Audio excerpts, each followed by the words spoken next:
Hi everyone, my name is Sihle Hlophe. I am a scriptwriter and a director. I've been in the film industry, film and television for about 11 years now. I also have experience as a lecturer and I'm also an entrepreneur. I own a social enterprise that makes social impact films, social impact content, and it's called Passion Seed Communications. Passion Seed Communications also has an initiative which is called the Film and Television Work Readiness Bootcamp.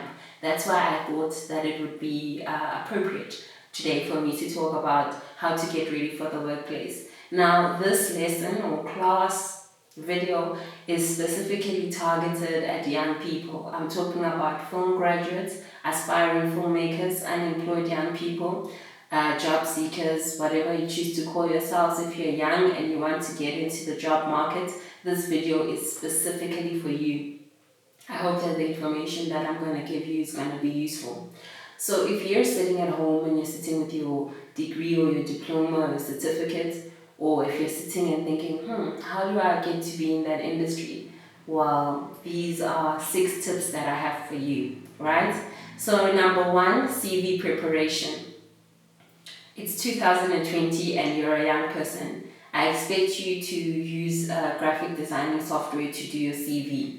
It's also a visual medium, so I expect you to be savvy in that regard and present yourself in that way, put your best foot forward. The software that I recommend is Canva, Canva, right? Canva, there are lots and lots of CV templates that you can use on Canva that can help you to have a presentable CV. I do not want to see an old school CV that's black and white, written in Times New Roman. No, guys. Find a way to present yourself in the best way possible and have a short version and a long version because people will ask for different versions. Another question you might be asking about CV preparation is, Sihle, I have nothing to put on my CV. I only have my degree, I've never worked. Well, get volunteer experience, shadow people on set, upskill. It's going to be one of the things I talk about. Online courses, distinguish between your skills and your competencies and beef up your CV in that way. Because there are many things that you can do to show that even though I don't work, I'm trying. I'm running my church's social media account. I am shooting corporate videos. I'm shooting weddings. There are things that you can do in order to beef up your CV, even if you do not have a job. So I'll speak about some of those as we go along. But just find ways to do this and read up on it online. And the name of that website is Canva, Canva, and you can design a beautiful CV there and present yourself accordingly and stand out from the rest of the crowd and all the other ugly CVs that are out there. Number 2, polish your interview skills. There are interview do's and don'ts. There's interview etiquette. There's a way that you need to carry yourself. Confidence, assertiveness, professionalism. These are things that you can read up about. You can watch videos where there are actual interview scenarios that are played out and, just practice. Practice makes perfect. But be yourself. Don't over-rehearse. What I've seen a lot of the times, one of the tips I'll give you is research the company, research the production company, know the content that they create. Don't speak badly about the content they create or about anyone's content for that matter. And humble yourself, be willing to learn, be eager, be enthusiastic, and firm handshake, be on time. Ask around where the taxis are to get to that place so that you're not late for your interview and you don't blow your chances. Also, dress appropriately. Just because it's the film and television industry doesn't mean you must rock up in dirty sneakers and raggedy clothes. We are still expected to present ourselves professionally and to look the part, so make sure that all that is on point. Don't ever take that for granted, right? Groom yourself accordingly. My 3rd tip would be personal branding. So clean up all your social media platforms. Like I said, I'm all about expressing your sexuality or your body positivity, politics and all that, but make sure that it's curated in such a way that it's also obvious that you're interested in becoming a filmmaker. I want to see you behind the camera. I want to see you on set, even if it's a student production. Just show that this is the image I'm trying to portray. Why do I say this? A lot of people are recruiting online now. That's where people find jobs. That's where people find each other. That's where people connect. Online is a job market. So social media cannot be negated. And you can't just say, that's my social media, that's got nothing to do with my professional. Maybe, yes, there is some truth in that, but social media also says a lot about how you want the world to perceive you. Also make sure that you have your show reel in order. There are many free editing programs online, so there's no excuse for you to not have a show reel. If you want to be a writer, have your writing samples, all the things that you might be asked for. That also includes your biography, your filmography, what documents do you need as a filmmaker that say stuff about you, that speak about you. And again, there are many templates online. My fourth one would be upskill. So there are two very reputable online resources for free courses. Okay, not always free. There's Udemy and there's Coursera. There's many others, right? Including the New York Film Academy, where you can pay for courses. So maybe you can do a 16-week writing course or a 3-week acting course online. Some of them are free, some of them are not. If you're looking for the free ones, I'd really encourage you to study digital marketing. I'd really encourage you to also study maybe project management and study other aspects of filmmaking that you are not confident about, and see how many you can get free or pay, but a limited amount. And this will also help you to beef up your CV.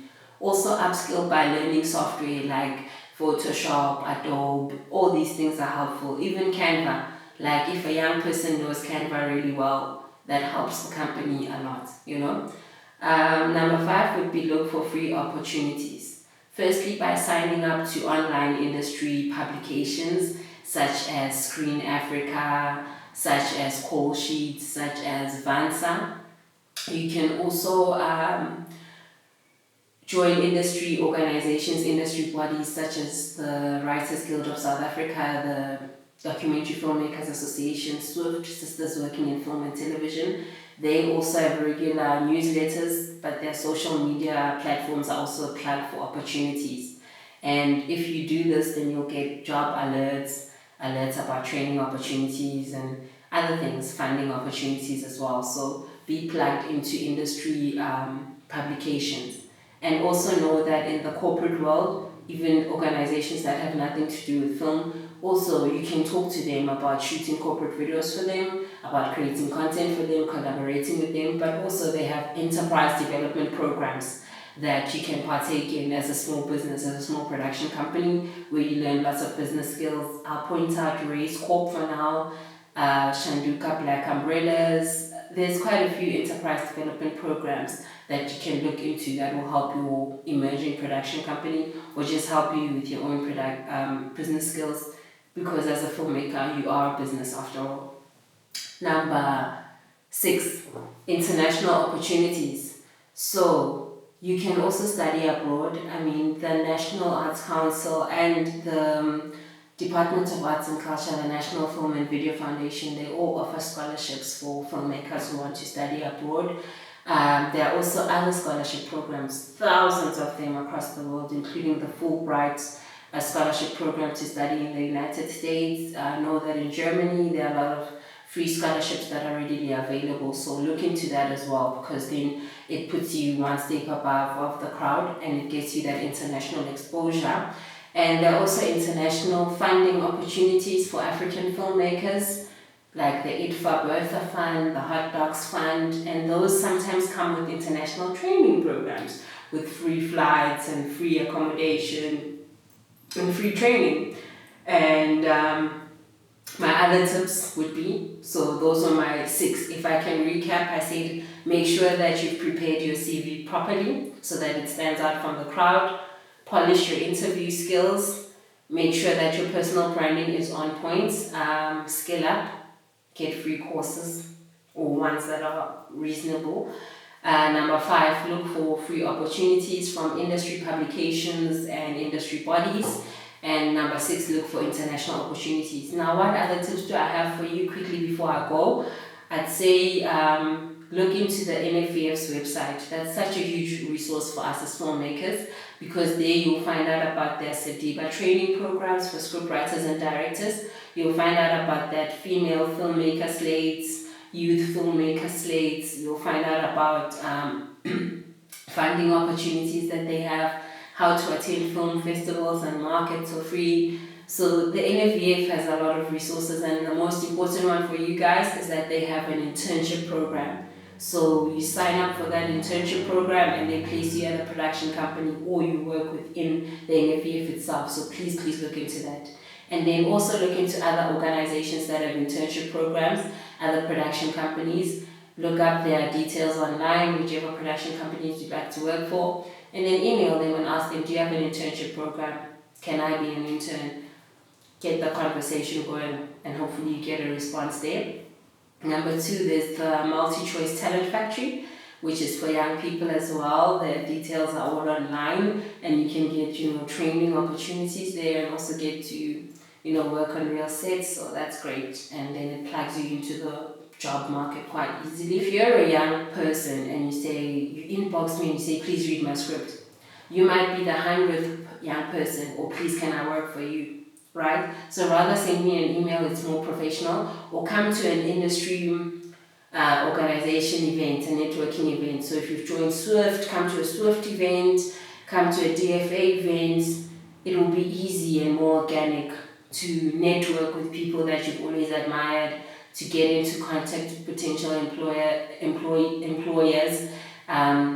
So join those organizations. I know that it's costly, but sometimes you can negotiate and ask if I can pay in installments. Can I pay 100 rands a month over 3 months? Can I do something for you, maybe some research in exchange for membership? So negotiate with the industry bodies to see how you can join them. I'd also say if you are not in Johannesburg at the moment and you are in another province and you're thinking there's no industry here, look to your local government. So look to registering yourself as a service provider so you can shoot government events. There's a government event every day of the week. Look at shooting weddings, even funerals, birthdays. All these things help you to generate some kind of income while you're waiting for your chance, but also you're filling up your CV in this time. I'd say that YouTube is a huge resource. Some people they've argued they don't need to go to film school because they studied everything they need to know on YouTube. If you have data, I say you use YouTube. Data is a challenge. See if your local municipality has a library or something where you can get free data. There's also some data sponsorship programs that have started emerging now, where people are donating data to young people, so just keep an eye out for that. I'd say look into getting a driver's license. It's also costly, but production will move around a lot, and if you're a young person, you're probably going to assist, and that means driving, so having a license is very useful. Also connect with your existing networks. Some of the people you went to film school with, some of your lecturers, check in with them again. Have your samples ready at all time, your writing samples, your show reels, all those things must be readily available. Create content now. Now is a good time, especially with COVID. People are sitting at home, bums are on seats, eyes are on screens. You can monetize on that content. You can possibly even attract the attention of a potential employer who's on YouTube. I see people using TikTok as well to create content, so that's really good. It shows that this person is burning to create, they're passionate, they've got talent, they can do it. So like I said, meet me halfway. Do not just sit there and think, oh, this is such a helpless situation. Oh, there's nothing I can do. Oh, until I find a job. Oh, meet me halfway. What's nice about our industry is that you can create content from wherever you are. Right now, I'm filming myself. I could actually have a whole talk show. Let me not start getting ideas, but you get what I mean. I'm also writing a lot, doing a lot of developmental work. So whether there's money or not, we are able to create, we are able to work. But do think about yourself as a business and have a good relationship with money. And don't give up on yourself. Don't let the current economic situation drain you and become something that is discouraging to you as you look for employment. Don't give up. Your chance is coming, your opportunity is coming, it's gonna happen. But just keep showing up for yourself and network. be on the lookout, and yeah, things will come together. And prepare yourself to show up as the highest version of yourself when you finally get that opportunity that you've been dying to get.